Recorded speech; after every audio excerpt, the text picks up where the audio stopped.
Jerusalem lay in ruins. Come, let us rebuild the wall.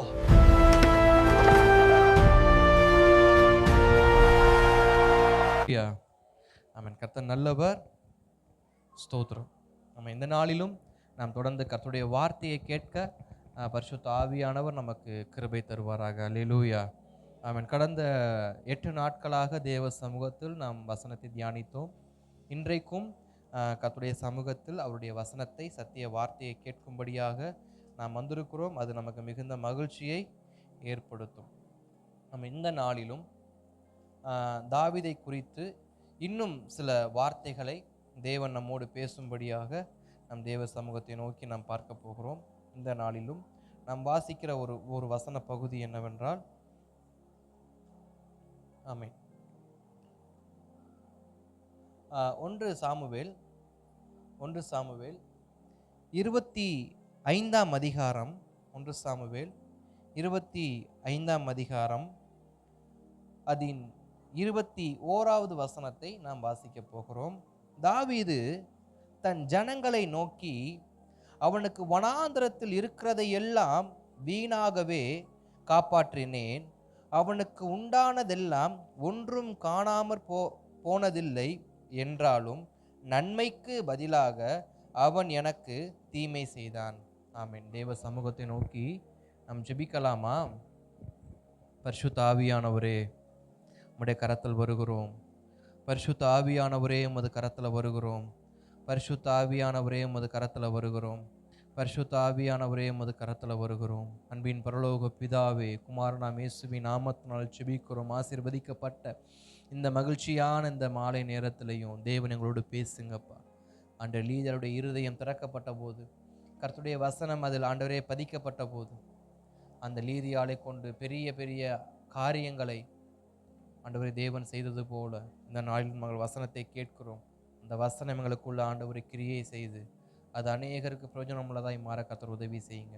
வார்த்தை உம்முடையது, ஜனங்கள் உம்முடையவர்கள், அடியேன் உம்முடையவன். எங்களோடு கர்த்தர் பேசுங்க, எங்களோடு கர்த்தர் பேசுங்க, எங்களோடு கர்த்தர் பேசுங்க. இயேசுவின் நாமத்தில் நல்ல பிதாவே, ஆமென். அல்லேலூயா, அல்லேலூயா, ஆமென். கர்த்தர் நல்லவர். மீண்டுமாய் வாசிக்கலாம். 1 சாமுவேல் 25ஆம் அதிகாரம் அதன் 21வது வசனம் வாசிக்கிறேன். தாவீது தன் ஜனங்களை நோக்கி, அவனுக்கு வனாந்தரத்தில் இரக்கத்தை செய்யாமல் வீணாகவே காப்பாற்றினேன், அவனுக்கு உண்டானதெல்லாம் ஒன்றும் காணாமற் போவதில்லை என்றாலும் நன்மைக்கு பதிலாக அவன் எனக்கு தீமை செய்தான். அல்லேலூயா. நாம் வாசித்ததான வசன பகுதியில் தாவீது ஒரு மனிதனுக்கு ஒரு நன்மை செய்கிறார். அந்த நன்மைக்கு ஒரு நன்றி கடனாக ஒரு உதவி அவர் கேட்கிறார்.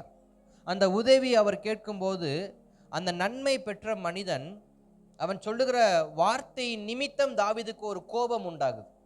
அவன் சொன்ன வார்த்தை நிமித்தம் தாவீதுக்கு ஒரு கோபம் உண்டாகுது. அந்த கோபத்தின் நிமித்தம் அவர் எடுத்த முடிவுக்கு அவர் சொல்லுகிற வார்த்தையை தான் நாம் இங்கே வாசித்தோம். அதாவது கோபத்தால் ஒருவர் எடுக்கிற முடிவுக்கு அந்த அந்த முடிவின் வார்த்தையை குறித்து தான் தாவீது பேசுறாரு. இதோடு இந்த பிரசங்கத்தை நம்ம என்ன பண்ண போறோம்? நம்ம தொடர போகிறோம். தாவீது தன்னுடைய வாழ்க்கையில சவுலை விட்டு விலகின காலங்கள் உண்டு, அதெல்லாம் கோயிலுக்குள்ள போன காலங்கள் உண்டு. அதிலிருந்து தொடர்ந்து தேவசமத்தில் விசாரித்து தன்னுடைய வாழ்க்கையின் பயணங்களை அவர் தொடர்ந்தது உண்மை.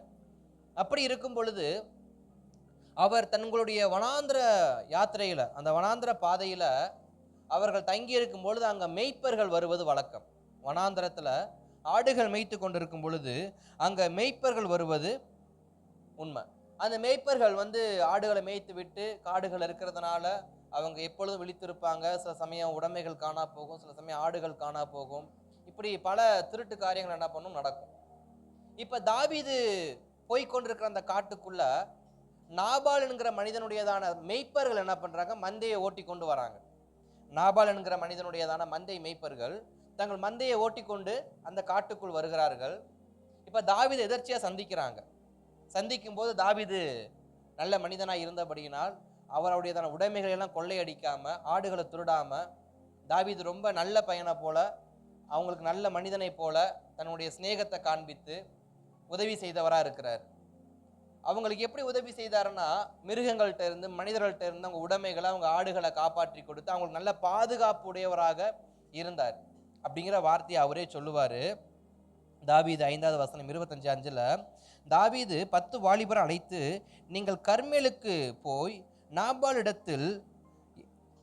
நாபாலிடத்தில் சென்று என் பேரை சொல்லி அவன் சுக செய்தியை விசாரித்து அவனை நோக்கி, நீர் வாழ்க, உமக்கு சமாதானமும் உம்முடைய வீட்டுக்கு சமாதானமும் உமக்கு உண்டான எல்லாவற்றுக்கும் சமாதானமும் உண்டாவதாக என்று அவனை வாழ்த்தி, இப்பொழுது ஆடுகளை மயிர் கத்திரிக்கிறவர்கள் உம்மிடத்தில் இருக்கிறார்கள் என்று கேள்விப்பட்டேன்.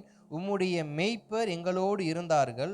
அவர்கள் கர்மேலில் இருந்த நாளெல்லாம் நாங்கள் அவர்களை வருத்தப்படுத்தவில்லை. அவர்களுடைய பொருட்கள் ஒன்றும் காணாமல் போனதுமில்லை. உம்முடைய வேலைக்காரரை கேளும், அவர்கள் உமக்கு சொல்வார்கள். அதெல்லாம் இந்த வாலிபருக்கு உம்முடைய கண்களில் தயை கிடைக்க வேண்டும். நல்ல நல்ல நாளில் வந்தோம். உம்முடைய கைக்கு உதவுவதை உம்முடைய ஊழியக்காரருக்கும் உம்முடைய குமாரனாகிய தாவீதுக்கும் கொடுக்கும்படி வேண்டுகிறேன் என்று சொல்லுங்கள் என்றான். இப்ப தாவீது தன்னுடைய வார்த்தைகளை எல்லாம் அழகா சொல்லுகிறாரு. இந்த வார்த்தையை சொல்லும் போதே நமக்கு நல்லா புரியும் தாவீது என்ன நோக்கத்தோடு அந்த 10 பேர் அங்க அனுப்புகிறார் என்று. வனாந்தரத்தில் ஓடிக்கொண்டிருக்கிறதுனால சரியான உணவு இல்லை. இப்ப அவங்களுக்கு ஒரு எண்ணம் வருகிறது, நாபால் இடத்துல மயிர் கத்தரிக்கிற நாட்கள். ஏன்னா இந்த மந்தை மேய்ப்பர்கள் இந்த கர்மேலின் மலைகள் ஆடுகள் மேய்த்து கொண்டு இருக்கிறப்ப தாவீது விசாரிக்கிறப்ப நல்ல நல்ல பேச்சு வார்த்தை போயிட்டு இருக்கிறப்ப அந்த மந்தை மேய்ப்பர்கள் சொல்லியிருக்கலாம், இந்த தேதியில எங்க ஆடுகளுடைய மயிரெல்லாம் என்ன பண்ணப்படும், கத்தரிக்கப்படுகிற நாட்கள் வரும். ஏன்னா வருஷத்துக்கு ஒரு முறையோ 6 மாதத்துக்கு ஒரு முறையோ மந்தையை என்ன பண்ணணும், அவங்க தங்களுடைய தொழுவத்துக்கு ஓட்டி கொண்டு போகணும். சொந்த தொழுவத்திற்கு, தற்காலிக தொழுவத்துல இருந்து சொந்த தொழுவத்துக்கு கொண்டு போகணும். கொண்டு போறப்ப அந்த மயிர் கத்தரிக்கிறதான அந்த காலங்கள் என்ன பண்ணும் வரும். இப்ப தாவீது கிட்ட மெய்ப்பர்கள் சொல்லியிருப்பாங்க, இன்னும் ஒரு 2 மாசத்துல இல்ல இன்னும் 2 வாரத்துல ஒரு பௌர்ணமி அன்னைக்கோ ஒரு அமாவாசை அன்னைக்கோ நாங்கள் மயிர் கத்தரிக்கிறதுக்காக நாங்க போயிருவோம் அப்படின்ற விஷயத்த அவங்க சொல்லியிருக்கலாம். இப்ப தாவீதுக்கு ஒரு எண்ணம் வருது, தங்களிடத்துல ஒன்றுமே இல்லையே, சாப்பிடுவதற்கு ஒன்றும் இல்லை, கூட இருக்கிற வாலிபர்களுக்கு ஒன்றும் இல்லைன்னு சொல்லி அவர் யோசிக்கும் போது ஒரு எண்ணம் வருது, நாபாலின் மெய்ப்பர்கள் அன்னைக்கு சொன்னாங்களே இந்த மாதிரி இந்த அன்னைக்கு நாங்கள் மந்தையில் நாங்கள் மயிர் கத்திரிக்கிற நாள் வரும்னு.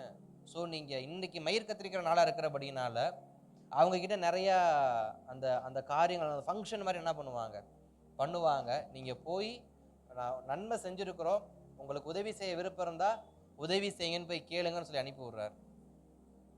இப்போ தாவீது அனுப்பிவிட்டு அந்த 10 வாலிபரை பார்த்து இந்த நாபால் என்கிற அந்த மனுஷன் சொல்றாரு, நீ யாருன்னு எனக்கு தெரியாது, நீ சொல்ற தாவீது யாருன்னு தெரியாது, நீ சொல்ற ஈசாயின் மகன் யாருன்னு தெரியாது, அதனால மரியாதை இடத்த விட்டு என்ன பண்ணிருங்க ஓடி போயின்னு சொல்லி கொஞ்சம் காரசாரமா பேசி அனுப்பி விடுறாரு.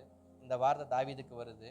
உடனே தாவீது கோபப்பட்டு, நான் அவனுக்கு என்ன சொன்னேன், அவனுக்கு நான் தீமை எதுவும் செஞ்சேன்னா, நன்மை செஞ்சேன், உதவி கேட்டு தானே போனேன், நான் என்ன கேட்டு போனேன், உதவி கேட்டு தான் போனேன், அதுவும் நான் தர்மம் கேட்டு போகலை, நான் இப்படியெல்லாம் வேலை செஞ்சு கொடுத்துருக்கேன் உன்னுடைய மெய்ப்பர்களுக்கு, நாங்கள் இல்லைன்னா உன் மெய்ப்பருடைய வாழ்க்கைனா இருக்கும், வாடுகளுக்கு எண்ணிக்கைக்கு எல்லாம் குறைஞ்சி போயிருக்குன்னு சொல்லி நான் செஞ்ச உதவிக்கு கைமாற ஏதோ ஒரு சின்ன உதவி செய்ய முடியுமான்னு தான் நான் கேட்டேன்.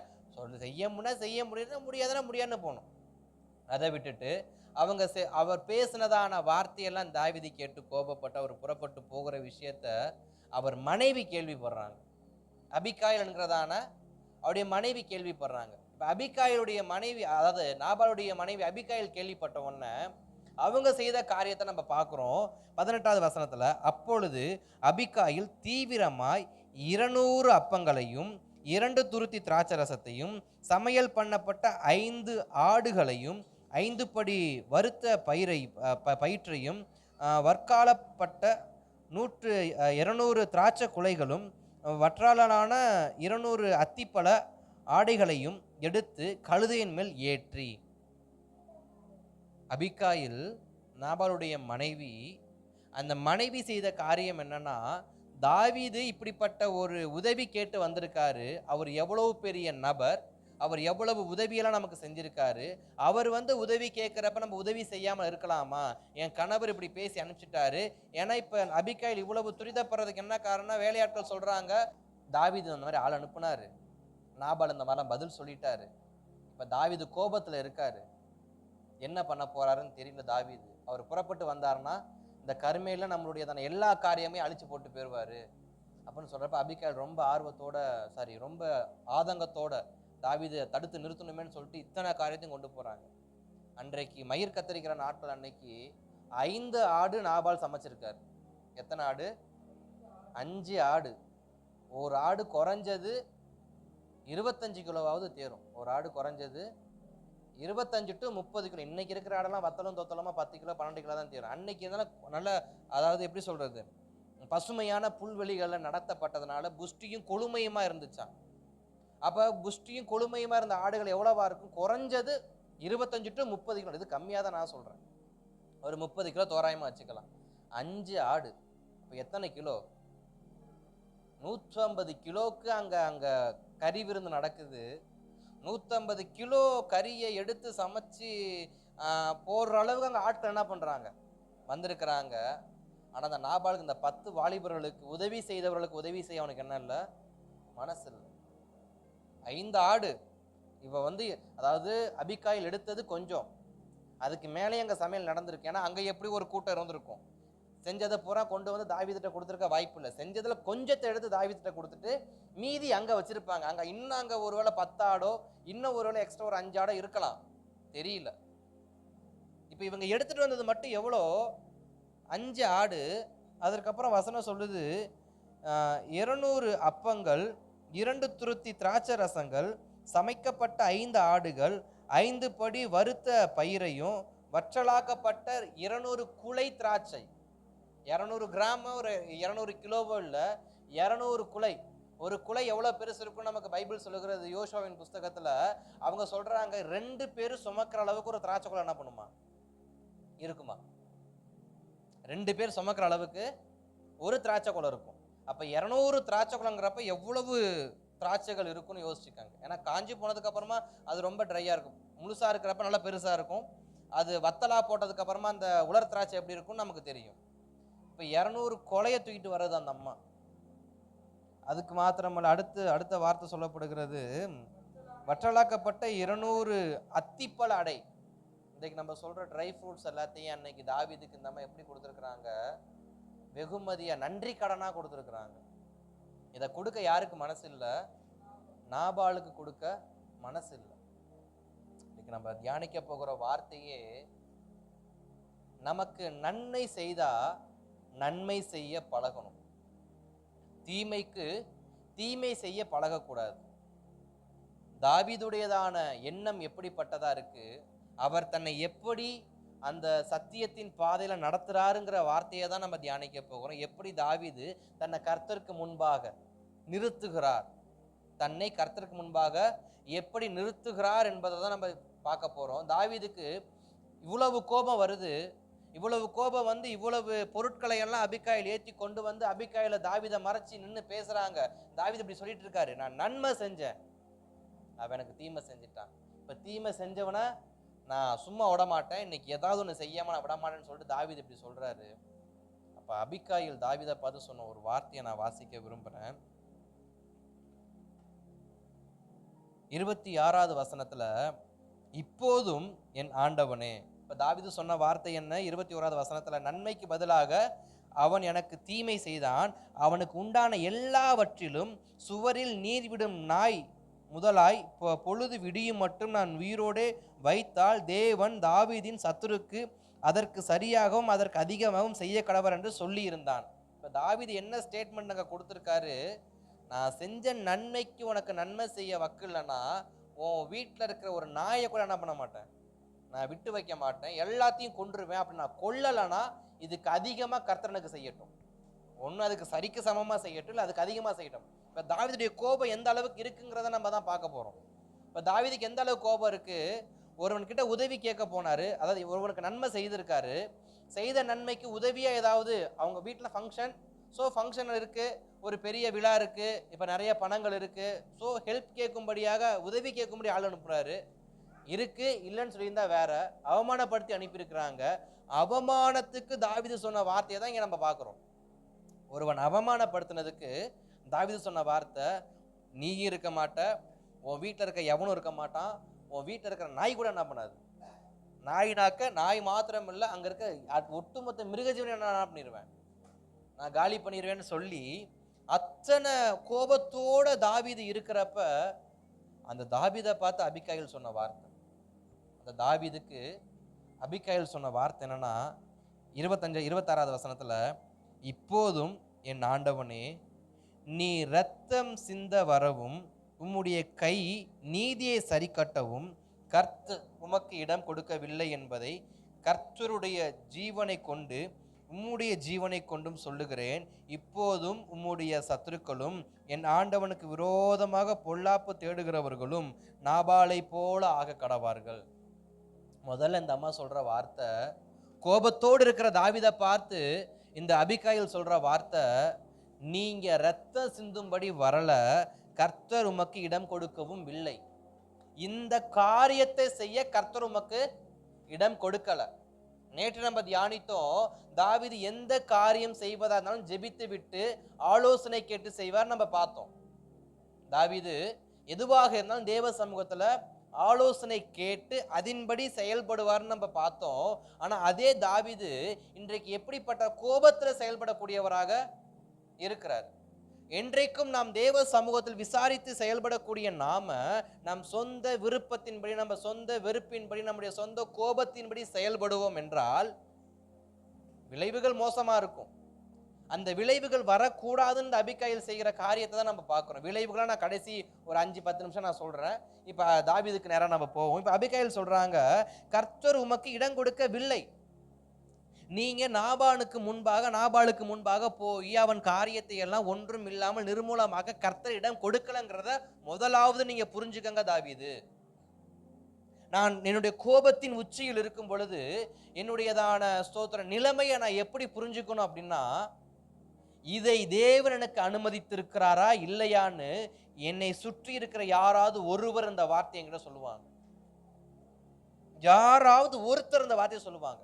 தாவீது கூட இந்த 400 பேர் சொல்லல, அபிகாயில் என்கிற ஒரே ஒரு சகோதரி சொன்னாங்க, ஒரு பெண் சொன்னாங்க. அந்த பெண் சொல்கிற வார்த்தை என்ன அப்படின்னா, இந்த காரியம் கர்த்தர் உமக்கு ஒப்பு கொடுக்கவில்லை, இந்த காரியம் கர்த்தர் உமக்கு ஒப்பு கொடுக்கவில்லை. அதை முதல்ல நீங்க புரிஞ்சுக்கங்க. இன்றைக்கு நம்முடையதான வாழ்க்கையில சில சமயம் நம்முடைய சாட்சி இழந்து போறதுக்கும், நம்முடைய ஆவிக்குரிய வாழ்க்கையில நாம உடைக்கப்பட்டு போறதுக்கும், நம்முடைய குடும்ப ஆசீர்வாதத்துல நம்ம குறைவுபட்டு போறதுக்கும், நம் ஊர்ல நமக்கு இருக்கிற அந்த நற்பண்பை கெடுத்து போறதும் எது தெரியுமா? நம்முடைய கோபம் மட்டுமே. வேதம் அழகாய் சொல்லுகிறது, கோபம் கொண்டாலும் பாவம் செய்யாது இருங்கள் என்று சொல்லி. அப்படி என்றால் கோபம் வரட்டும், ஆனா கோபத்தால பாவம் செய்யாத. இப்ப தாவீதுக்கு கோபம் வந்தது பெருசு இல்ல, இந்த கோபத்தினால அவர் செய்ய போன காரியம் தான் கர்த்தர் பார்க்கிறார். அந்த காரியத்தை தான் அபிகாயில் சுட்டி காட்டுறாங்க. நீங்க கோபப்பட்டதெல்லாம் சரிதான், என்னுடைய கணவர் பேசின வார்த்தை நீங்க கோபப்பட்டதெல்லாம் சரிதான், ஆனா ஒரே ஒரு விஷயம் மட்டும் புரிஞ்சுக்காங்க, நீங்க கோபத்துல செய்கிற காரியம் பாவமா மட்டும் என்ன பண்ணிடக்கூடாது, மாறிடக்கூடாது. ஏன்னா அடுத்த வார்த்தையை நான் வாசிக்கிறேன் ஏன்னு சொல்லி. இப்ப தாவீதுல சொல்றாங்க, நீங்க செய்யாதீங்க, கோபத்துல பாவம் செய்யாதீங்க ஏங்கிற விஷயத்த நான் பரப்பர சொல்றேன். இப்ப இவங்க சொல்ற ஒரே ஒரு காரியம், நீங்க பாவம் செய்யக்கூடாது தாவீது, அவ்வளவுதான் என் ஸ்டேட்மெண்ட். நீங்க பாவம் செய்யக்கூடாது, நீங்க கோபத்துல இருக்கிறீங்க, ஆனாலும் பரவாயில்ல சொல்றேன், இந்த காரியம் கர்த்தர் உங்களுக்கு அனுமதிக்கல. நாம் நம்முடைய குடும்பத்துல நாம் சொல்ல வேண்டிய ஒரு வார்த்தை, கர்த்தர் நமக்கு அனுமதிக்கிறாரா அனுமதிக்கலையா? அல்லது நமக்கு சில சொல்லுகிற வார்த்தை, நம்முடைய உச்சக்கட்ட கோபத்துல, நம்முடைய இழப்பின் நிர்பந்தத்துல, நம்முடைய பொறுமை இழந்த நிர்பந்தத்துல நம்முடைய ஊழியக்காரரோ அல்லது நம்முடைய சக விசுவாசியோ நம்மை பார்த்து, சரி கொஞ்சம் பொறுமையா இருங்க, இந்த விஷயத்த இப்ப எதுவுமே செய்ய வேணாம், பார்த்துக்கலாம், ஏதோ ஒரு ஆறுதலான நம்மை பொறுமைப்படுத்தும்படி பேசுனாங்கன்னா அதை நம்ம கொஞ்சம் கேட்கணும். அடுத்து 28வது வசனம் சொல்லுகிறது, உமது அடியாளின் பாதகத்தை மன்னியும், கர்த்தரின் ஆண்டவனுக்கு நிலையான வீட்டை நிச்சயமாய் கட்டுவார், என் ஆண்டவன் கர்த்தருடைய யுத்தங்களை நடத்துகிறவராமே. இப்ப 2வது கேள்வி அபிகாயிலை பார்த்து தாவீது கேட்கிறாங்க, நீர் கர்த்தருடைய யுத்தத்தை மாத்திரம் செய்கிறவராமே. அவன் கேட்கிற கேள்வியின் அர்த்தம் நமக்கு புரியுது. அவங்க எப்படிப்பட்ட கேள்வி கேட்கிறாங்க? நீர் கர்த்தர் சொல்லுகிற யுத்தத்தை மட்டுமே செய்கிறவன், என் வீட்டை நிர்மூலமாக்கும்படி கர்த்தர் உமக்கு உத்தரவு கொடுத்தாராங்கிறத எப்படி கேட்கிறாங்க? நீ கர்த்தருடைய யுத்தத்தை மாத்திரம் செய்கிறவராமே. என்னப்பா உன்னை பத்தி ஊருக்குள்ள இவ்வளவு சாட்சி இருக்கு, உன்னை குறித்து ஊருக்குள்ள இவ்வளவு நன்மையை சொல்றாங்க, அவர் அப்படி இவர் இப்படின்னு சொல்றாங்க, நீ என்னப்பா இப்படி இருக்கிற? இப்ப அபிகாயிலுக்கு தேவனை குறித்து தாவீதை குறித்து கேள்விப்பட்டதான விஷயங்கள்லாம் என்ன? அவன் கர்த்தருக்காக யுத்தம் பண்ணுகிறவன். ஏனென்றால் அவன் கோலியாத்தை கொள்கிறப்ப சொன்ன ஒரே வார்த்தை, யுத்தம் கர்த்தருடையது, யுத்தம் கர்த்தருடையது. அப்ப தாவீது எப்படிப்பட்டவராக இருக்கிறாரு? கர்த்தருக்காக யுத்தம் பண்ணக்கூடியவராக இருக்கிறார். அவர் கையில ரத்தம் சிந்தணும், அவரு தன் கரத்துல ரத்தம் சிந்தணும். ஆனா அந்த ரத்தம் கர்த்தருக்காக மட்டுமே இருக்கும். அவரு சிலருக்கு முன்பாக யுத்தம் பண்ணணும், சில நாடுகள் அவர் நிர்மூலமாக்கணும். ஆனால் அது கர்த்தருடைய வார்த்தையின்படியே இருக்கும். இப்ப அபிகாயில் அதை தான் கேட்கிறாங்க, நீ எதை செஞ்சாலும் கர்த்தருக்குன்னு செய்வியே, இப்ப செய்யறது கர்த்தருக்காக செய்ய, யாருக்காக செய்யற? அல்லேலூயா. நம்முடைய கோபத்துல நம்ம செய்கிற காரியம் யாருக்காக செய்யறோம்? கர்த்தருக்காக செய்யறோமா, யாருக்காக செய்யறோம்? நாம நம்முடைய ஆவிக்குரிய வாழ்க்கையில நாம் கற்றுக்கொள்ள வேண்டிய ஒரு காரியத்துல ஒரு பகுதியை தான் இன்னைக்கு நம்ம பார்க்கிறோம். விரிவான காரியங்கள் வருகிற நாட்களில் நிச்சயமா கர்த்தர் நம்மோடு பேசுவார், நான் விசுவாசிக்கிறேன். தாவீது கொண்டே தாவீது கிட்ட இருந்த ஒரு சின்ன காரியத்தை மட்டும்தான் நம்ம தியானிக்கணும், நேரம் கம்மியா இருக்கு. ஒரு சின்ன காரியத்தை தியானிப்போம். தாவீது தன்னுடைய ஆவிக்குரிய அந்த வாழ்க்கையை கட்டமைக்கிற அந்த ஸ்டெப்ல உச்சக்கட்ட கோபத்துல இருக்கிறாரு. உச்சக்கட்ட கோபத்துல ஒருவேளை அபிகாயிலுடைய வார்த்தையை அவர் கேட்காம போயிருந்தால் விளைவுகள் என்னவா இருந்திருக்கும்? இப்ப அபிகாயில் கேட்கிற கேள்வி, நீ கர்த்தருடைய யுத்தத்தை மாத்திரம் செய்கிறவனாமே, நீ கர்த்தருக்காக மட்டும்தான் வாழ்றியா? நீ கர்த்தருக்காக மட்டும்தான் செயல்படுவியா? இப்ப என் புருஷன் நாபாலை தேடி வருகிறே, இது யார் சொல்லி வந்த? அததான் அவங்க மரியாதையை கேட்கிறாங்க. நம்ம கோபத்துல பேசுகிற வார்த்தையெல்லாம் அபிகாயில் மரியாதையை கேட்கிறாங்க. நீர் கர்த்தருக்காக மட்டும்தான் செயல்படுவியாமே, யுத்தம் பண்ணுவீராமா? இப்பொழுது இங்க வந்திருக்கிற நோக்கம் என்ன? நாம் ரட்சிக்கப்பட்டவங்க தான், நாம் ஆவிக்குரியவங்க தான், நாம் ஜெபிக்கிறவங்க தான். நம்முடைய கோபத்துல நம்ம யாருக்கு முன்னாடி நிக்கிறோம், எதற்காக நிக்கிறோம், ஏன் நிக்கிறோம் என்கிற விஷயத்த நாம கொஞ்சம் யோசிக்கணும். கோபம் கண்ணை மறைச்சிருந்தான். ஏன்னா எல்லாரும் சொல்ற வார்த்தை, என்னுடைய கோபம் என் கண்ணை மறைச்சிருச்சு, நான் என்ன செஞ்சேன்னு நினைக்க தெரியல. அதனாலதான் சில அபிகாயிலை தேவன் அனுப்புகிறார். சிலர் அபிகாயில தேவன் அனுப்புறதற்கு காரணம், நீ கோபத்துல கண்ணா பின்னான்னு செஞ்சிடக்கூடாது, நீ கோபத்துல கண்ணை மூட்டு பேசிடக்கூடாது, நீ கோபத்துல கண்ணை மூட்டு காரியங்களை நடத்திடக்கூடாதுன்னா சில அபிகாயில்களை தேவன் துரிதப்படுத்தி அனுப்புகிறார். அப்படி துரிதப்பட்டு வருகிற அபிகாயிலுடைய வார்த்தைக்கு நான் செவி கொடுக்கலனா என் வாழ்க்கை என்னவா முடியும்? இப்ப அபிகாயில் சொல்றாங்க, இல்ல நீங்க கர்த்தருடைய யுத்தம் பண்ணக்கூடிய மனுஷன், நீங்க கர்த்தருடைய யுத்தம் பண்ணக்கூடிய மனுஷன். இப்ப தாவீது அதை கொஞ்சம் பொறுமையா கேட்க ஆரம்பிக்கிறார். இப்ப அபிகாயில் என்னதான் சொல்ல வரீங்கன்றத தாவீது பொறுமையா கேட்கிறார். அபிகாயில் சொல்ற வார்த்தை தான் 31வது வசனத்துல இருந்து நம்ம தியானத்தை ஆரம்பிப்போம். நீர் விருதாவாய் ரத்தம் சிந்தாமலும் என் ஆண்டவனாகிய நீர் பழிவாங்காமலும் இருந்ததுண்டானால் அப்பொழுது என் ஆண்டவனாகிய உமக்கு துக்கமும் இராது, மன இடரலும் இராது. இந்த வார்த்தையை எதுக்கு சொல்றாங்கன்னா, அதுக்கு மேல இருக்கிற வசனம், கர்த்தர் உம்மை குறித்து சொன்ன நன்மையின்படியெல்லாம் இனி என் ஆண்டவனுக்கு செய்து இஸ்ரவேல் மேல் அதிபதியாக உம்மை நியமிக்கும் போது. இப்ப அபிகாயிலுக்கு என்ன தெரிஞ்சிருக்கு? தாவீதுடைய அபிஷேகத்தை குறித்து தெரிஞ்சிருக்கு. தாவீது எதற்காக அழைக்கப்பட்டிருக்காரு, தாவீதுடைய அபிஷேகம் என்னங்கிற விஷயத்தை யார் அறிந்து வச்சிருக்கிறா? அபிகாயில் தெரிஞ்சு வச்சிருக்கிறாங்க. இவன் ஒரு அதிபதியாக, ராஜாவான்னு தெரியாது, ஆனா ஒரு அதிபதியா வருவான். ஏன்னா ஆசீர்வதிக்கப்பட்டவன், கர்த்தரால் அபிஷேகம் பண்ணப்பட்டவன். ஒண்ணு இந்த அம்மா நினைச்சுக்கிச்சு, ஓகே ஒரு அதிபதியா வருவார் போல.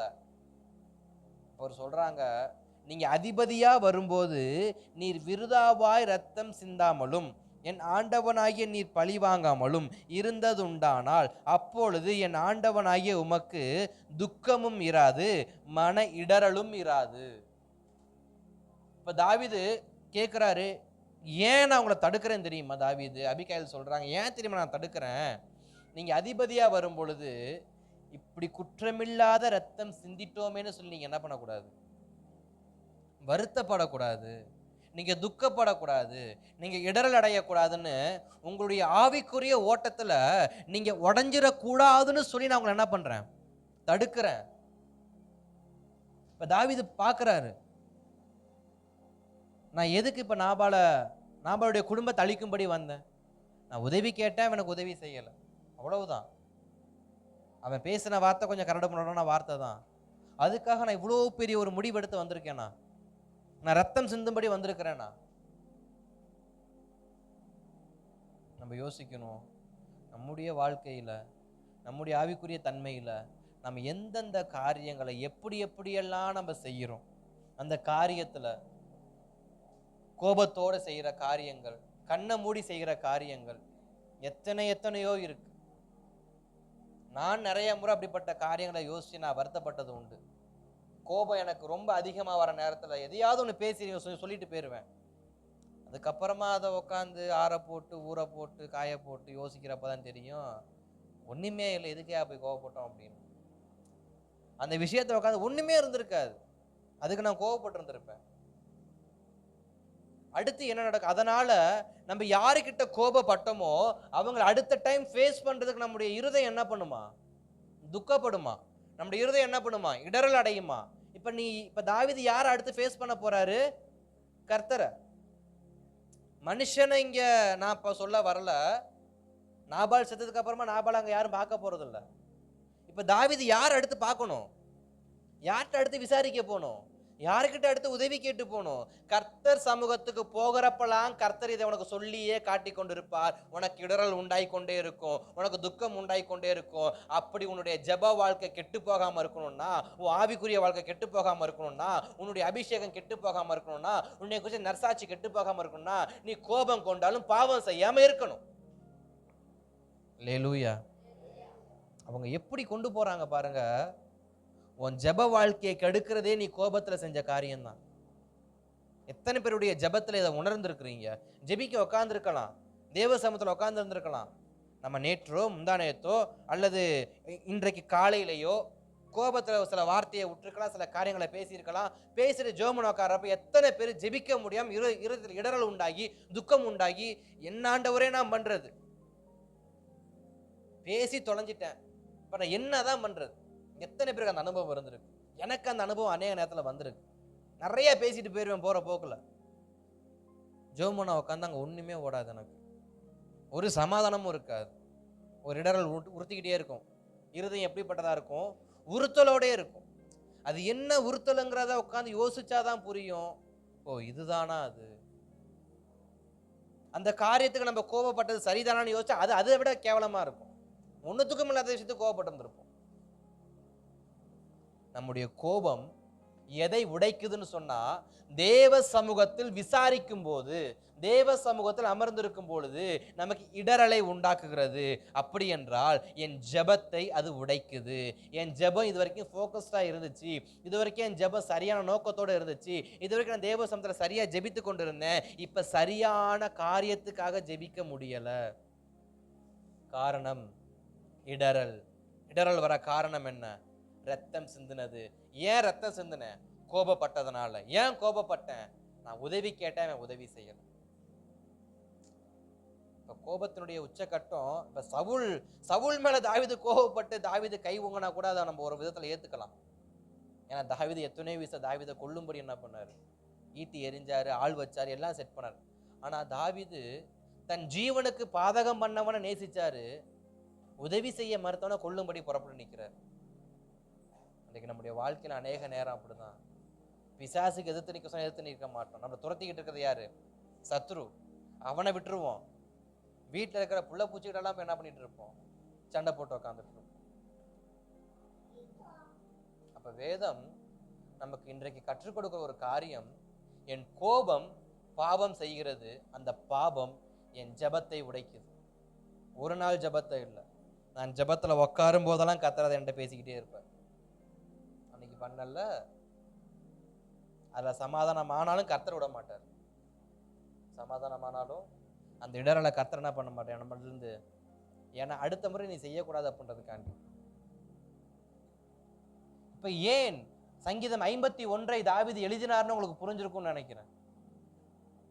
சங்கீதம் 51 பச்சைபாடத்துல அவர் தவறு செஞ்சாருன்னு சொல்லி அங்க தீர்க்கதரிசி வந்து அவர்கிட்ட குற்றம் சுமத்துறப்ப அது வரைக்கும் தாவீதுக்கு என்ன புரியல, தான் செய்த தவறு என்னன்னு. ஏன் அவர் ஜெபத்துல உட்கார்றப்ப இடரல் இருந்துகிட்டே இருக்கு. அந்த இடரல் என்னன்னு தெரிஞ்சாலும் வெளியே சொல்லிக்க முடியல. கோபத்தினால பாபம், இது ஆசையால் வந்த பாபம். பாவம் 2 டைம் என்ன பண்ணும் வரும். கோபம் கொண்டாலும் பாவம், ஆசை கொண்டாலும் பாவம் செய்யாமல். அதனாலதான் மத்தேயுல எழுதி வச்சிருக்காரு, உன் கண் உனக்கு இடரல் உண்டாக்கினா, உன் கை உனக்கு இடரல் உண்டாக்கினா, உன் கால் உனக்கு இடரல் உண்டாக்கினா, ஆசை கொண்டாலும் பாவம் செய்யா.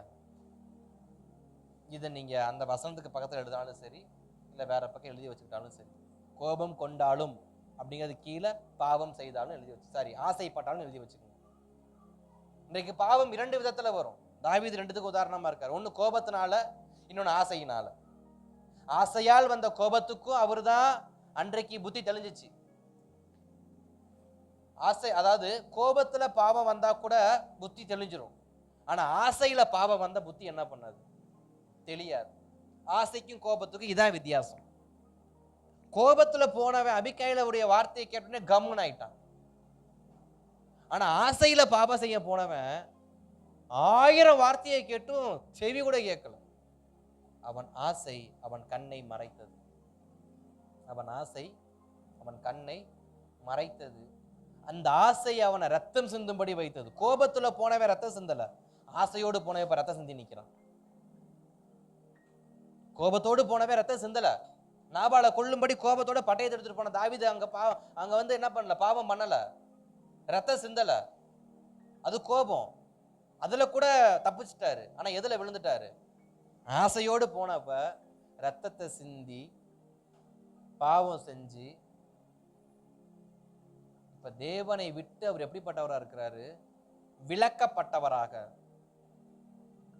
தேவ சமூகத்துல ஜெபிக்கும் போது இடரல் அடைஞ்சவராக, தேவனுடைய காரியத்துக்காக நான் ஒரு விஷயம் செஞ்சுக்கிட்டு இருக்கிறேன், அந்த காரியத்தை செய்ய முடியாதபடிக்கு ஒரு பெரிய தடைக்கல்ல எங்க தான் வருது?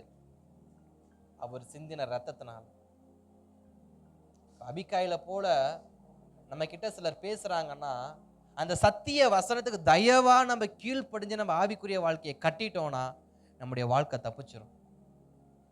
கோபத்திலையும் பாவம், ஆசையிலையும் பாவம்னா ஸ்தோத்திரம், நம்முடைய வாழ்க்கை ஆவிக்குரிய வாழ்க்கை என்ன பண்ணாது, கட்டப்படாது. இன்றைக்கு நம்முடைய கோபம், நம்முடைய பாவத்துக்கு காரணமே எதுவாக தான் இருக்கு. 2 விஷயம், ஒன்று ஆசையா இருக்கும், இல்லை கோபமா இருக்கும். எதுங்கிறது நமக்கு நல்லா தெரியும். கோபத்துல செஞ்ச பாவத்துக்கு கூட என்கிட்ட ஒரு பக்கம் விமோச்சனம் என்ன பண்ணுது, அபிகாயில் மூலியமா கிடைக்குது. ஆனா ஆசையில செஞ்ச பாவத்துக்கு என்னதான் கிடைக்குது? தண்டனையோடு கூட மன்னிப்பு கேட்குது, சரி கிடைக்குது. அபிகாயில் வரப்ப வார்த்தையோடு ஆசீர்வாதம், ஆனா கோபத்துல போறப்ப அத வார்த்தையோடு ஆசீர்வாதம், ஆனா ஆசையோடு போறப்ப தண்டனையோடு கூடிய மன்னிப்பு மட்டும்தான். பிளெஸிங் அங்க இல்லை. அங்க என்ன இல்லை? ஆசீர்வாதம் இல்லை. கோபத்துல பாவம் செஞ்சப்ப கூட எத்தனை எத்தனை எத்தனை கூட கொடுத்துருக்காங்க.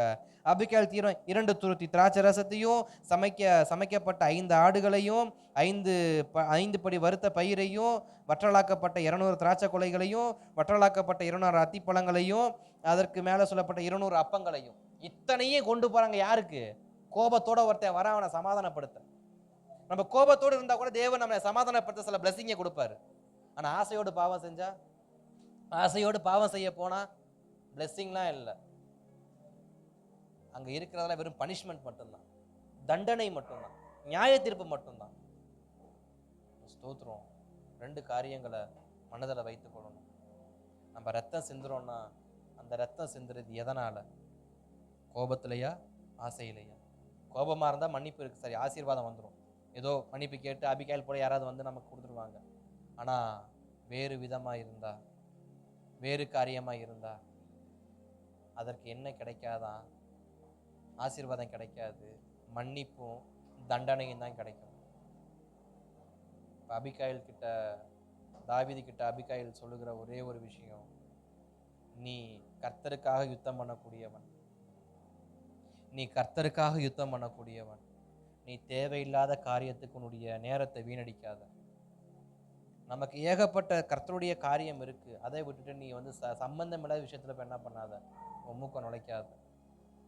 நீ இதுக்கெல்லாம் கோபப்படாத, இதுக்கெல்லாம் வருத்தப்படாத அப்படின்னு பேசுறாரு. அப்ப தாவீது ஒரு வார்த்தையை சொன்னதுதான் நம்ம பார்க்க போறோம்.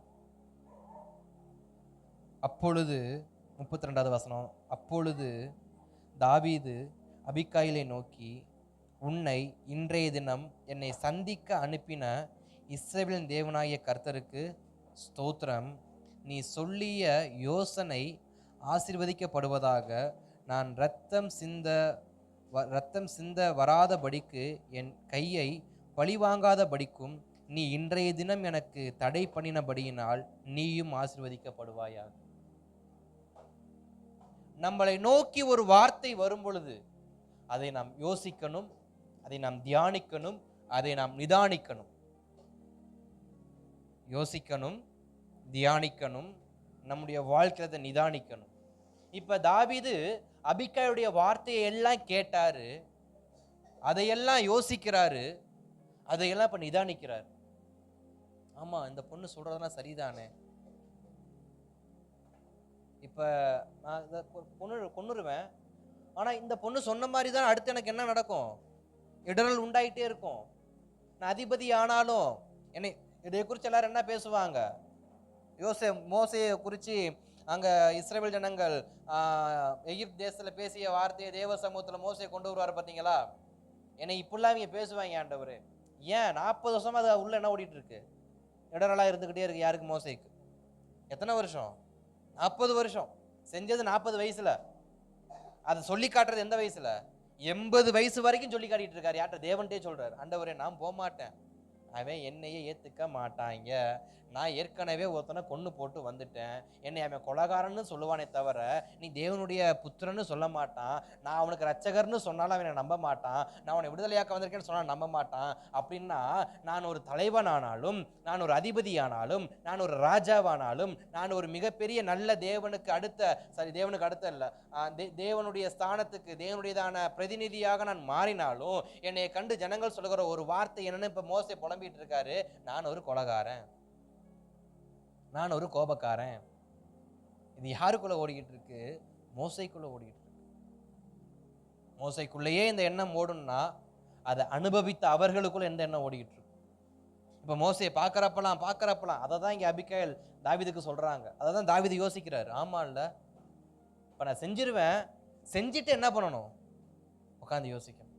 அதுக்கு நான் செய்யாம இருக்கிறதே. தியானிச்சாரு, சரி, கேட்டாரு, யோசிச்சாரு, தியானிச்சுட்டு இப்ப பேசுறாரு, இன்றைக்கு உன்னை அனுப்பின என் தேவனுக்கு ஸ்தோத்திரம். ஏன் அனுப்புனாரு?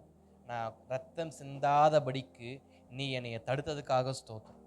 சரி, இதுக்கப்புறம் என்ன பண்ண மாட்டேன், நான் விஷயத்துல வரல, நான் போறேன்னு புறப்பட்டுட்டார். தாவீது என்ன பண்ணிட்டாரு? அந்த ஆசீர்வாத கூடை எல்லாத்தையும் எடுத்துக்கிட்டு கோபத்தை குறைச்சிட்டு கிளம்பிட்டார். சில ஒரு வார்த்தையை படித்தேன், எனக்கு இந்த வசனத்தை ரெண்டையும் ஒன்றா சொல்லவும் எனக்கு இந்த ஞாபகம் வருது. ரொம்ப ஸ்ட்ரெஸ்ஸாக இருந்தால் சாப்பிடுங்கன்னு சொல்லுவாங்களாம், அப்படி தானே? ரொம்ப ஸ்ட்ரெஸ்ஸாக, அதாவது ரொம்ப ஹை ப்ரெஷரில், ரொம்ப கோபத்தில் இருந்தால், ரொம்ப வெறுப்பில் இருந்தால் ஒரு பொட்டணம் பிரியாணி வாங்கி சாப்பிடு, உன் கோபம்லாம் காற்றுல கரைஞ்சிருமா அப்படின்னு இப்போ ட்ரெண்டிங்கில் அந்த ஒரு சில வார்த்தை போயிட்டுருக்கு. அது ட்ரெண்டிங்கே இல்லை, எனக்கு அது சரிப்பட்டு போகிறோம். நான் அப்படி சில சமயம் பண்ணியிருக்கேன். உங்களை பண்ணுங்கன்னு சொல்ல, நான் பண்ணதை நான் சொல்கிறேன். ரொம்ப கோபம் வரும், எனக்கு பிடிச்சதா பார்த்து வாங்கி சாப்பிட உட்காந்துருவேன். அது சம்திங் ஏதோ ஒன்று.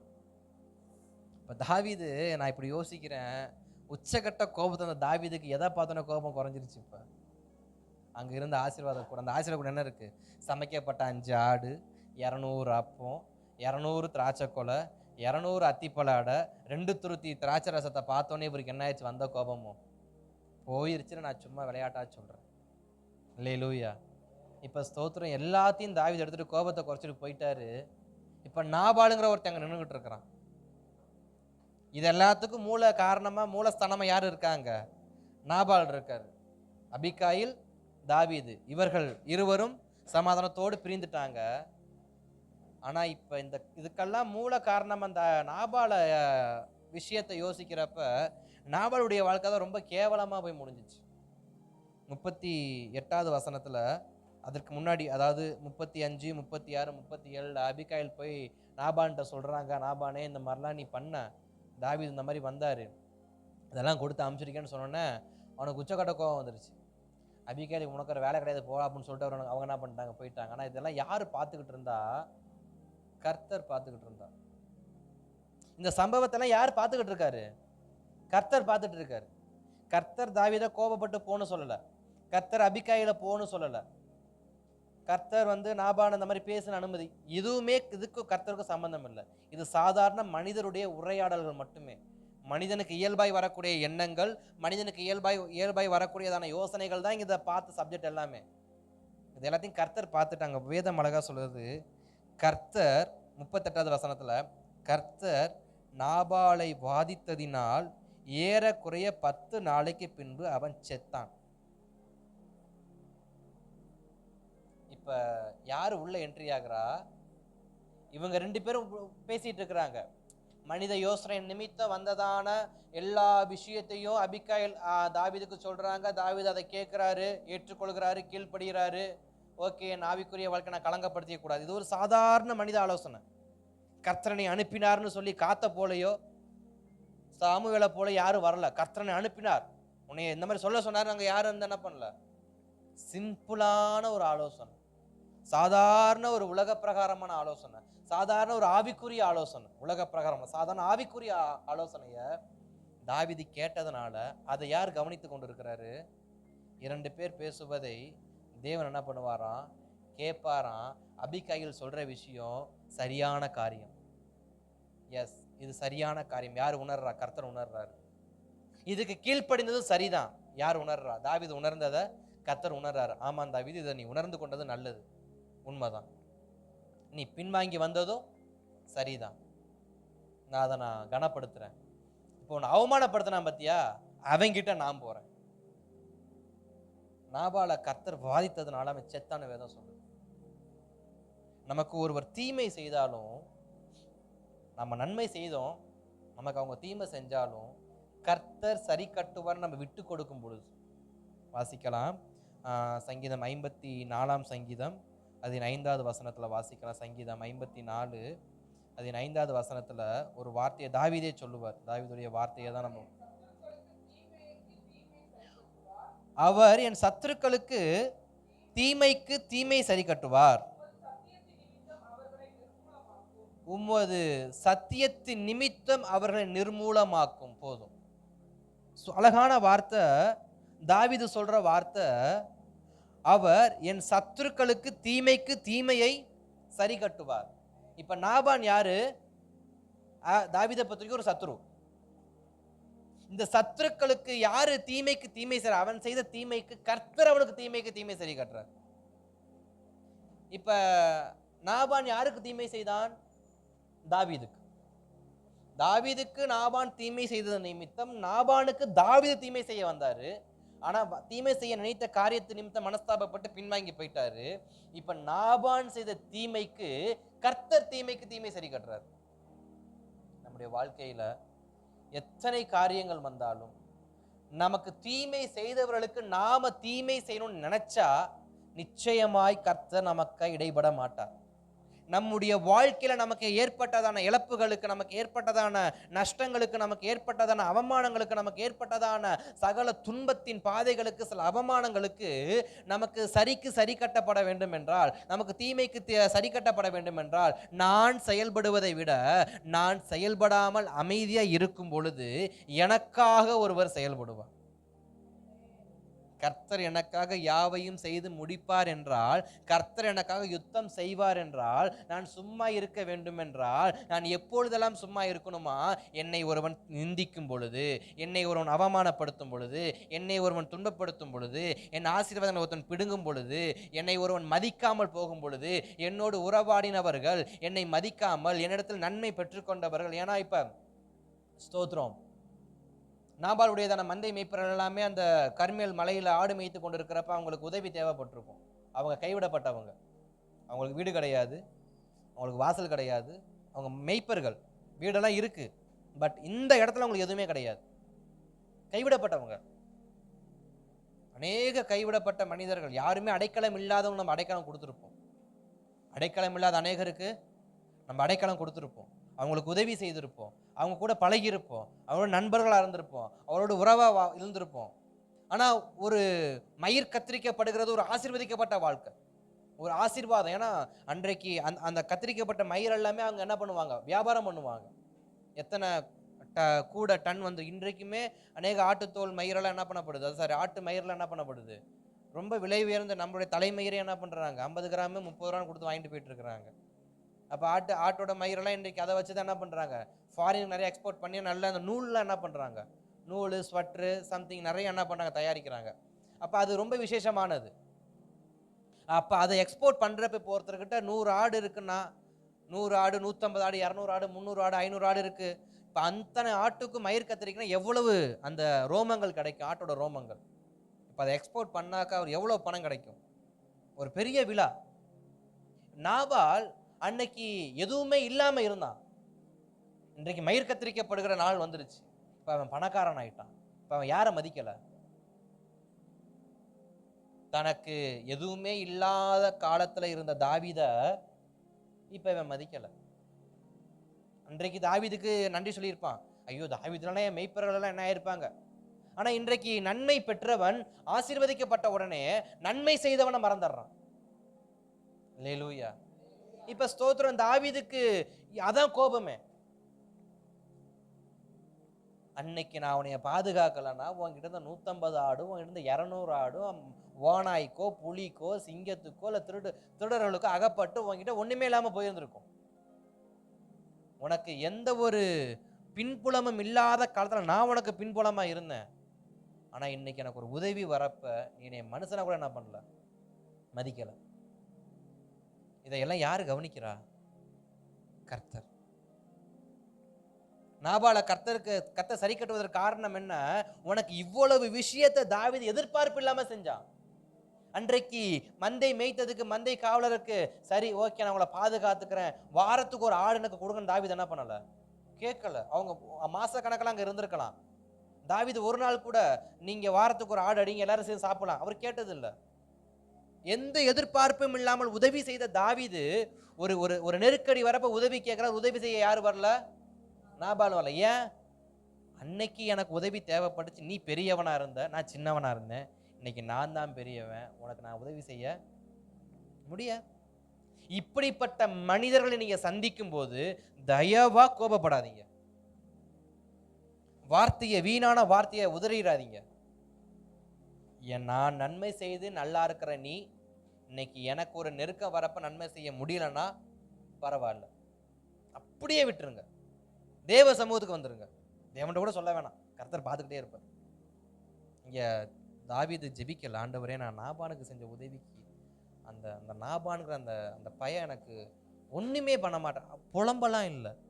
ஓகே நான் பாவம் செய்யக்கூடாது, அவ்வளோதான். தாவீதை பொறுத்த வரைக்கும் நான் பாவம் செய்யக்கூடாது. தாவீது போயிட்டாரு. இதையெல்லாம் ஒருத்தர் பார்க்குறார். நம்முடைய வாழ்க்கையில் நாம் நன்மை செய்து நம்மகிட்ட நன்மை பெற்றுக்கொண்டு நமக்கு தீமை செய்கிறவர்களாக இருந்தாலும் கர்த்தர் பார்த்துக்கிட்டு இருக்கார். நம்ம ஆசை நிமித்தம் பாவம் செஞ்சாலும் கர்த்தர் பார்த்துக்கிட்டே தான் இருக்கார். அதற்கு சரியான ஒரு சரி கட்டுதலை அவர் நமக்கு இந்த பூமியில் கொடுக்காம விடமாட்டார். அதனால நமக்கு சத்துருவாக இருந்தாலும் சரி, நமக்கு சிநேகிதர்களாக இருந்தாலும் சரி, நம்முடைய கோபத்தினால நம்முடைய ஆசையினால் நம்ம பாவம் செய்யாதபடிக்கு, நம் கோபத்தினால நம்முடைய சாட்சியை இழந்துடாதபடிக்கு, கோபத்து நிமித்தம் செய்கிற விஷயம் நம்முடைய ஜெபத்தை இழக்காதபடிக்கு, கோபத்து நிமித்தம் செய்கிற விஷயம் நம்முடைய ஆவிக்குரிய சாட்சி இழக்காதபடிக்கு, கோபத்து நிமித்தம் செய்கிற விஷயம் கர்த்தருடையதான செயலை தடுக்காதபடிக்கு, எல்லாத்தோட முக்கியம் கர்த்தருடைய செயல்பாடுகளை தடுக்காமல் இருக்கும்படி நாம் நம்மை காத்துக்கொள்வோம் என்றால் நமக்காய் கர்த்தர் என்ன பண்ணுவார்? செயல்படுவார். ஒரு சில வசனங்களை மாத்திரம் வாசிக்கலாம். 1 பேதுருவின் புஸ்தகம் 3ஆம் அதிகாரம் அதன் 9வது வசனத்தை நம்ம வாசிக்கலாம். 1 பேதுரு 3:9. தீமைக்கு தீமையும் உதாசனத்துக்கு உதாசனத்தையும் சரி கட்டாமல் அதற்கு பதிலாக நீங்கள் ஆசீர்வாதத்தை சுதந்திரித்துக் கொள்ளும்படி அழைக்கப்பட்டிருக்கின்ற அறிந்து போதும் ஆசீர்வதியுங்கள். அவர் சொல்ற வார்த்தை, நீ தீமைக்கு தீமை சரி கட்டாத, நீ அழைக்கப்பட்டவன், நீ ஆசீர்வாதம் மட்டும்தான் சொல்லணும். நாம யாரா? கர்த்தரால் அழைக்கப்பட்டவங்க. நமக்கு தீமை செய்தாலும் நீ சரி கட்டாத, நான் பார்த்துக்கிறேன், நீ பிளஸ் மட்டும் பண்ணு, நீ ஆசீர்வாதம் மட்டும் பண்ணு. நல்லாரடா, அந்த நல்லாரடான்னு சொல்ற வார்த்தையவே நல்லா சொல்லணுமா? நீலாம் நல்லா இருறா அப்படின்னு சொன்னா அது வேற. மனசார நல்லா இருந்துட்டு போ, அதுதான் அங்க வேதம் சொல்லுது. சரி கட்டாத, நீ ஆசீர்வதிக்கப்பட அழைக்கப்பட்டவன் என்பதால் அவனை ஆசீர்வதி. செயல்படுத்த கஷ்டமா தான் இருக்கும். ஆனா அதை செயல்படுத்தும் பொழுது நமக்காக அவர் செயல்படுவதை பார்க்கிறப்ப சந்தோஷமா இருக்கும். நாம செயல்படுத்தணும்னா நமக்காக கர்த்தர் செயல்படும் பொழுது அதை பார்க்க நமக்கு சந்தோஷமா இருக்கும். அதை இன்னொரு வசனத்தை வாசிக்கலாம். 1 தெசலோனிக்கேயர் 5ஆம் அதிகாரம் 15வது வசனம். 1 தெசலோனிக்கேயர் 5ஆம் அதிகாரம் அதன் 15வது வசனம். ஒருவனும் மற்றொருவன் செய்கிற தீமைக்கு தீமை செய்யாதபடிக்கு பாருங்கள், உங்களுக்குள்ளும் மற்ற யாவருக்குள்ளும் எப்பொழுதும் நன்மை செய்ய. இது நம்ம திருவிருந்துல வாசிக்கிற வசனம். ஒருவனும் மற்றொருவனுக்கு செய்யும் தீமைக்கு தீமை செய்யாதபடிக்கு பாருங்கள். நம்ம மாசம் அந்த வசனத்தை வாசிக்கிறோம். ஒவ்வொரு வாட்டியும் திருவிருந்து எடுக்கிறப்ப இந்த வசனத்தை வாசிக்கிறோம். எதற்காக? எனக்கு ஒருவன் தீமை செஞ்சா நாளைக்கு அவனுக்கு நான் தீமை செய்வேன் நினைக்காது. எனக்கு அவன் தீமை செஞ்சா எனக்கு ஒரு நாள் ஒரு அன்னைக்கு உன்னை பார்த்துக்கிறேன், அந்த தீமையை செய்யாது. தீமைக்கு தீமை செய்யாதபடிக்கு தீமைக்கு நன்மை செய்யும்படி எப்பொழுதும் நன்மை செய்யும்படி நாடுங்கள். அடுத்த வார்த்தையை வாசிக்கலாம். ரோமர் 12:17. ரோமர் 12:17.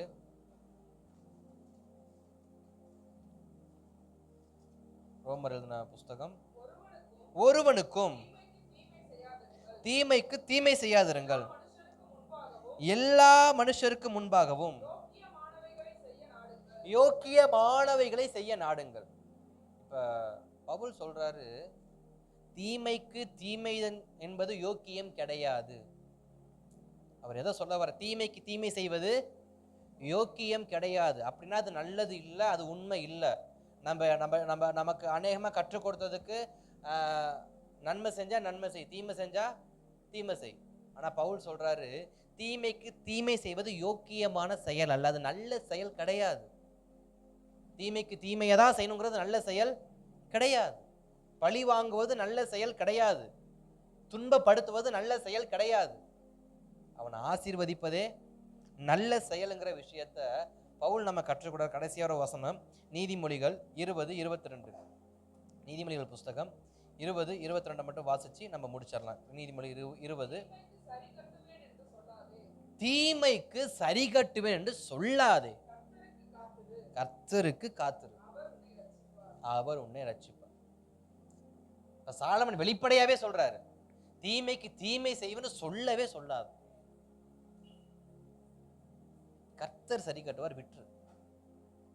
தாவீதுடைய வாழ்க்கையில தாவீது கோபம் கொண்டது உண்மைதான். அந்த கோபத்தின் விளைவை அவர் புரிந்து கொண்டதால அந்த கோபத்தை கைவிட்டார். பார்த்தீங்களா? அங்கதான் கர்த்தர் தாவீதுக்காக செயல்பட ஆரம்பிக்கிறார். எப்பொழுது நம்முடைய கோபத்தை நம்ம கைவிட்டு சமாதானத்தோடு திரும்புகிறோமோ, வஞ்சகம் இல்லாத சமாதானத்தோடு திரும்புகிறோமோ, அப்பொழுது நமக்காக கர்த்தர் திரும்ப ஆரம்பிப்பார். நம் சத்துருக்கள் நேரம் கர்த்தர் என்ன பண்ணுவாரு? திரும்புவார். அல்லேலூயா. நான் இந்த வார்த்தையை சொல்ல விரும்புறேன். நமக்காக கர்த்தர் திரும்பணும்னா கர்த்தருக்காக நாம சில இடங்களை திரும்பி இருந்திருக்கணும். அல்லேலூயா.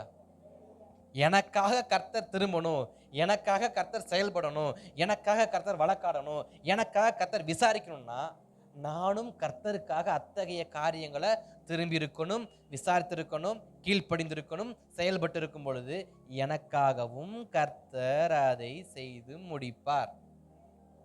யாவையும்ங்கிற இடத்துல நானும் கர்த்தருக்காக யாவையும் செய்யும் பொழுது எனக்காகவும் கர்த்தர் யாவையும் செய்து முடிப்பார். அல்லேலூயா. ஸ்தோத்திரம். அப்ப தாவீதுடைய வாழ்க்கையில நம்ம இன்றைக்கு கற்றுக்கொள்கிற நம்முடைய ஆவிக்குரிய வாழ்க்கையில ஒரு முக்கியமான ஒரு சென்டர் பாயிண்ட் அல்லது ஒரு ஃபர்ஸ்ட் ஸ்டெப்னு கூட வச்சுக்கலாம். தீமைக்கு தீமை செய்யாமல், நான் தீமை செய்கிற விஷயத்தை அறிந்த பொழுது அதை விட்டு திரும்பி போகிற மனிதனாக நான் என்ன பண்ணணும்? ஃபர்ஸ்ட் தீமைக்கு தீமை செய்யக்கூடாது. ஆனா என் கோபத்தின் உச்சத்தில் நான் தீமைக்கு தீமை செய்யும்படி புறப்பட்டுட்டேன்.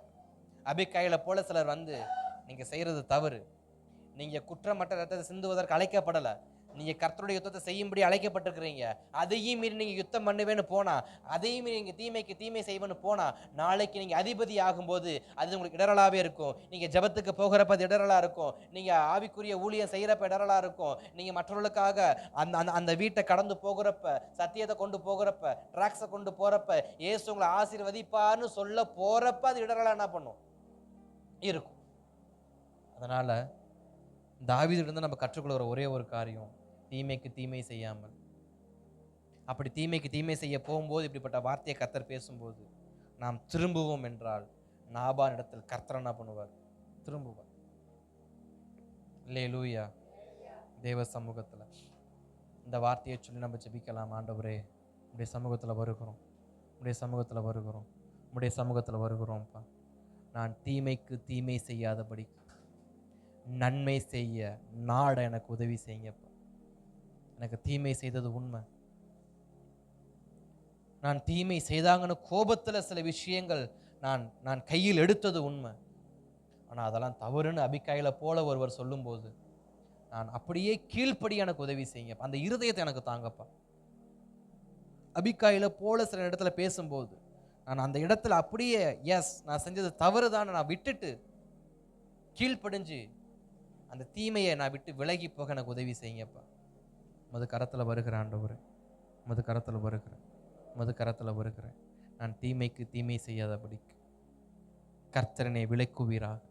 தீமையான செயல்களுக்கு கர்த்தரனை விலக்குவீராக. கோபத்தால் வரக்கூடிய பாவங்களுக்கு கர்த்தரங்களை விலக்குவீராக. ஆசையால் வரக்கூடிய பாவங்களுக்கு கர்த்தரங்களை விலக்குவீராக. மது கரத்தில் வருகிறோம், மது கரத்தில் வருகிறோம், மது கரத்தில் வருகிறோம். பரிசுத்த ஆவியானவர் கிருபை செய்வீராக, பரிசுத்த ஆவியானவர் கிருபை செய்வீராக. இன்றைக்கு அபிகாயில் தாவீதை சந்தித்தது போல எங்களை தேவன் சந்தித்ததுக்காக ஸ்தோத்திரம், எங்களை தேவன் சந்தித்ததுக்காக ஸ்தோத்திரம். எங்களை மது கரத்தில் ஒப்பு கொடுக்கிறோம். இடைவிடாமல் எப்பொழுதும் ஸ்தோத்தரிக்க, எங்கள் சாட்சியை காத்துக்கொள்ள, எங்கள் ஆவிக்குரியதை வாழ்க்கையை காத்துக்கொள்ள கர்த்தர் உதவி செய்வீராக.